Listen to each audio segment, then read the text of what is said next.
Plusieurs records ont été battus ces derniers mois concernant les montres, notamment au marteau de Philips. Une vingtaine de montres ont été vendues pour plus d'1 million, à la fois à Genève et à Hong Kong. Et le 17 juin prochain, Bonhams Cornette de Saint-Cyr propose une vente de montres de prestige. Je suis ravie d'être en compagnie d'Alexandre de Lamberterie. Bonjour. Bonjour. Vous êtes spécialiste en montres au sein de Bonhams Cornette de Saint-Cyr et merci d'être là pour comprendre cet engouement. Est-ce que déjà pour vous, ces derniers mois, ou peut-être remontons jusqu'à 2025, ce sont des années, des mois et une année particulièrement marquante par rapport au marché des montres aux enchères ? Oui. Le marché de l'horlogerie dans son ensemble est en progression, mais le marché de la montre de seconde main progresse plus vite. C'est un marché qui représente... Que les montres neuves. Que les montres neuves, okay. Exactement. On constate en fait ces 2-3 dernières années des croissances moyennes de l'ordre de 10%. Et en 2025, le marché de l'horlogerie de seconde main atteint 28 milliards d'euros, exactement. Quand on parle de l'horlogerie de seconde main, c'est particulièrement pris par les enchères ou il y a d'autres échanges qui se font ? Il faut considérer en fait dans son ensemble les maisons de vente aux enchères, les plateformes de revente sur Internet et également des magasins qui ont pignon sur rue par exemple. Et donc là, c'est progression de 10% depuis les dernières années. Donc forcément, ces dernières derniers mois, c'était particulièrement fort. Comment est-ce que vous expliquez ça, tout simplement ? Il y a un engouement certain pour l'horlogerie de manière générale. Oui. Il faut savoir que pour la femme, la montre, c'est un bijou qui va être complémentaire de ses autres bijoux. Ça va être également complémentaire d'une tenue, de son sac à main, par exemple. Et pour l'homme, c'est vraiment le seul et l'unique bijou. Voilà. Oui, parce que c'est vrai qu'on mélange... on mélange les deux dans vos ventes, en fait. Vous mélangez femmes, hommes. Il n'y a pas de tendance à la hausse spécifiquement genrée, je dirais. On a un engouement autant masculin que féminin. C'est la raison pour laquelle, dans les ventes que nous organisons chez Bonhams Cornette de Saint-Cyr, on s'efforce de proposer des montres autant pour hommes que pour femmes, mais également autant de montres sportives ou classiques, oui. Des montres plutôt contemporaines et également des montres vintage, histoire que tout le monde puisse y trouver montre à son poignet. Voilà. Alors donc là, il y a une vente bientôt le 17 juin. Comment elle se compose ? Comment est-ce que vous avez travaillé dessus ? Quels sont les lots phares ? Est-ce que vous pouvez nous en dire un peu plus ? Bien sûr. C'est une vente que l'on prépare depuis plusieurs mois maintenant. Oui. C'est-à-dire qu'on a travaillé avec nos différents bureaux européens, parce que Bonhams Cornette de Saint-Cyr, c'est une maison internationale. Et donc, pour cette vente organisée à Paris, on travaille avec nos bureaux de Milan, de Rome, de Madrid, de Munich, de Bruxelles et de Amsterdam. On organise des journées d'expertise, oui. Au cours desquelles on rencontre des collectionneurs, par exemple, qui souhaitent faire évoluer leur collection. Nous allons donc dispenser gratuitement des moments d'expertise. Oui, des estimations. On va leur donner également des conseils.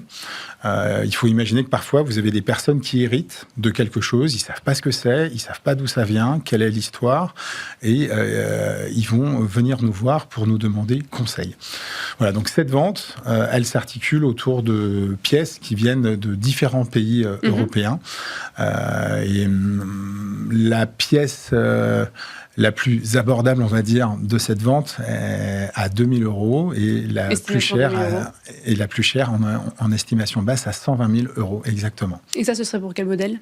Ce sera pour le modèle Rolex Daytona, oui. Avec un cadran exotique dit Paul Newman. D'accord. Ça, par exemple, pourquoi est-ce qu'on l'estime à ce prix-là ? Est-ce que c'est quel collectionneur ça va concerner ?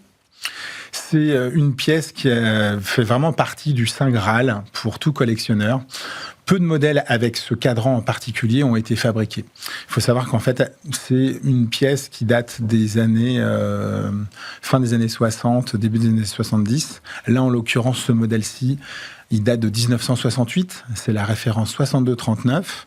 Et avec ce cadran dit Paul Newman, il y avait grosso modo 30% de montres avec ces cadrans. Les cadrans standards représentaient, eux, 70%. Voilà. Et en fait, ce modèle a une cote très importante, du fait que la femme de Paul Newman lui a offert ce modèle en 1969. Il l'a porté, je crois, sur le tournage du film Virage. Oui. C'est comme ça que c'est rentré dans l'histoire. Parce que qu'est-ce que vous regardez, justement? Vous nous avez parlé de ces cadrans, donc cet élément de rareté. Qu'est-ce qui rentre d'autre dans l'analyse de l'expertise d'une montre? Ce qui va rentrer en ligne de compte, ça va être l'état de la montre. Ça va être, par exemple, si des éléments ont pu être changés. Par exemple, des aiguilles, si le bracelet est également d'origine. Ensuite, on va regarder qu'est-ce qui accompagne la montre. Par exemple, si la montre est accompagnée de son écrin d'origine et son certificat de garantie. On a aujourd'hui des clients qui sont de plus en plus avertis et qui souhaitent investir et également, bien sûr, se faire plaisir dans des montres que l'on considère full set, c'est-à-dire la montre accompagnée de son écrin d'origine et de son certificat de garantie d'origine. Donc ça va forcément avoir une valeur beaucoup plus élevée. Tout à fait, exactement. Et aussi en termes de... Parce que ce qui est beau aussi dans ce monde des enchères et de la seconde main, c'est quand même d'avoir aussi le sentiment que l'histoire est passée, une petite patine, quelque chose comme ça. Est-ce que ça joue? Ou ça joue au contraire, on veut que la chose soit impeccable avec... Alors, vous avez différentes catégories de sélectionneurs, de collectionneurs, mais les gens sont attachés effectivement au fait que la montre puisse avoir une patine. Dans cette vente, par exemple, nous avons 2 modèles Omega Speedmaster de la fin des années 50, avec une patine que l'on dit tropicale. D'accord. En fait, le cadran, initialement, il est noir. C'est-à-dire que la montre, quand elle est sortie des ateliers, le cadran était noir et vous avez une réaction hydrométrique qui, au fil des années, avec donc ces réactions hydrométriques, c'est dû aux UV du soleil et à l'humidité. La couleur noire d'origine. Des pays qui ont plus d'humidité. Par exemple, dans la météo, donc c'est pour ça que vous appelez ça tropical. On appelle ça tropical, exactement, c'est tout à fait ça. Et donc là, ces cadrans, ils virent du noir au marron, par exemple. D'accord. On pourrait considérer que c'est un défaut de fabrication par rapport aux peintures qui étaient utilisées par la marque à l'époque. Et en fait, non, ça en fait un argument de vente supplémentaire et c'est très prisé, très recherché par les collectionneurs. Et quelle est la différence quand on achète aux enchères, justement, à part par rapport aux autres plateformes, etc. Le fait d'acheter des montres aux enchères, est-ce que ça va booster la vente? Est-ce que vous conseillerez de vous tourner vers les enchères? Je recommande... J'imagine que oui, mais qu'est-ce que ça change par rapport à l'acheteur et au collectionneur? Le principe des enchères, justement, c'est, alors notamment pour les enchères live, c'est-à-dire les ventes live en salle, avec un commissaire-priseur et son marteau. C'est un charme, c'est une excitation, c'est une expérience c'est ça qui va faire différente. Que cette année, en tout cas, ces derniers mois, il y a eu quand même des montants qui ont explosé. Est-ce que c'est le côté un petit peu grisant des enchères qui explique ça, ou il y a eu d'autres éléments? Il y a plusieurs facteurs, il y a plusieurs éléments. Le monde des enchères, il n'est pas réservé uniquement à de l'art contemporain, par exemple, mais on voit qu'il y a de plus en plus de personnes, notamment des jeunes, qui s'intéressent aux ventes aux enchères. Voilà. Ils sont conscients que une montre, ils vont lui donner un indice de valeur, mais ils sont conscients la montre peut partir à un prix beaucoup plus cher, par exemple. Mais en tout cas, chez Bonhams Cornette de Saint-Cyr, on apprécie organiser ces ventes. On fait également des ventes online, donc qui ne sont que en ligne. Mais ces ventes aux enchères, elles sont faites justement pour des clients qui recherchent à l'occasion d'un anniversaire ou d'une autre occasion, notamment de pouvoir se faire plaisir. Et là, donc cette vente a lieu à Paris. C'est vrai que tout ce qui est bijoux, etc., c'est souvent à Genève. Il y a eu des ventes qui ont eu lieu à Hong Kong. Est-ce que les goûts changent par rapport à la place de Paris, ou alors c'est vraiment quelque chose de mondialisé? Chez Bonhams Cornette de Saint-Cyr, c'est très mondialisé. On est une maison de vente internationale. Paris ou autre part, finalement, ça ne va pas changer grand-chose en termes d'attractivité.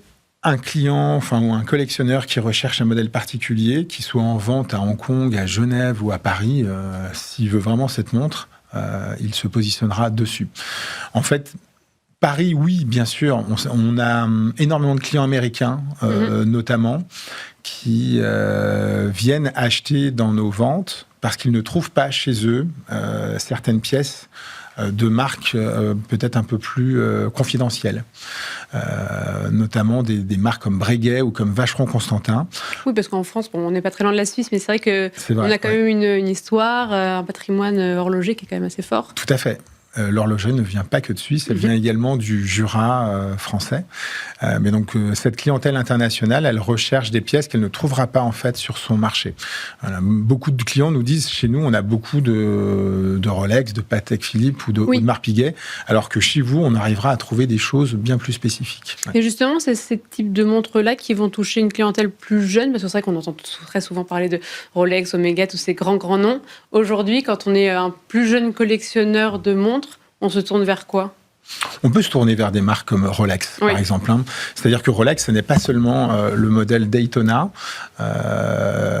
chronographe, avec son estimation à 120 000 euros. On a des modèles comme le modèle Datejust, à partir de 4 000 euros. On peut tout à fait se faire plaisir avec une belle montre. Un modèle Datejust, par exemple, des années 60 ou 70, qui a une belle histoire. On peut également se faire plaisir avec une marque comme Cartier, par exemple. Cartier est une marque qui est revenue sur le devant de la scène ces dernières années. Et l'avantage de cette marque, c'est qu'elle propose une collection qui est à la fois complète et très riche. Du modèle Tank au modèle Colisée, Vendôme, Cougar ou Panthère. Si aujourd'hui on voulait... vous n'allez pas nous donner des conseils, mais une petite marque qui, pour vous, progresserait bien dans le temps et serait un investissement intelligent. Est-ce que vous auriez vous penseriez à quelques modèles qui aujourd'hui ne font pas forcément les plus grands prix ? Alors aujourd'hui, il est difficile d'analyser le marché et de savoir ce qui, à l'avance, pourra... Oui, vous n'avez pas de boule de cristal, mais on n'a pas de boule de cristal, vous commencez à déceler des petites tendances. Une marque comme Cartier, oui. C'est une marque que l'on recommande, que l'on suggère. Pas nécessairement parce que c'est une marque française à la base. Vous avez une marque également comme Tudor. Tudor, il faut savoir que c'est une marque qui appartient au groupe Rolex, avec une histoire assez intéressante. C'est-à-dire que la marque Rolex est née à Londres, fondée par Hans Wilsdorf. Quand ils ont décidé de déménager en Suisse, à Genève, ils avaient besoin de nouveaux ateliers. Ils ont racheté des ateliers. Et un savoir-faire. Et Hans Wilsdorf a donné le nom à cette marque de Tudor, parce qu'il était lui-même... il appréciait énormément la famille des Windsor, ayant vécu à Londres. Et donc la marque Tudor a toujours été un peu le laboratoire de la marque Rolex. C'est la raison pour laquelle leur positionnement prix est en dessous de Rolex. Mais pour un savoir-faire qui peut être presque équivalent alors. Exactement, parce que les modèles Tudor, vous avez le boîtier, c'est du Rolex, le cadran, c'est Rolex, les aiguilles également, juste le mouvement qui n'est pas Rolex. Merci beaucoup, on va continuer à suivre du coup cette évolution, cette tendance des montres. Merci beaucoup Alexandre de Lamberterie. Je rappelle que vous êtes spécialiste en montres au sein de la maison de vente aux enchères Bonhams Cornette de Saint-Cyr. Et merci à vous toutes et tous de nous avoir suivis. C'était Arrêt Marché.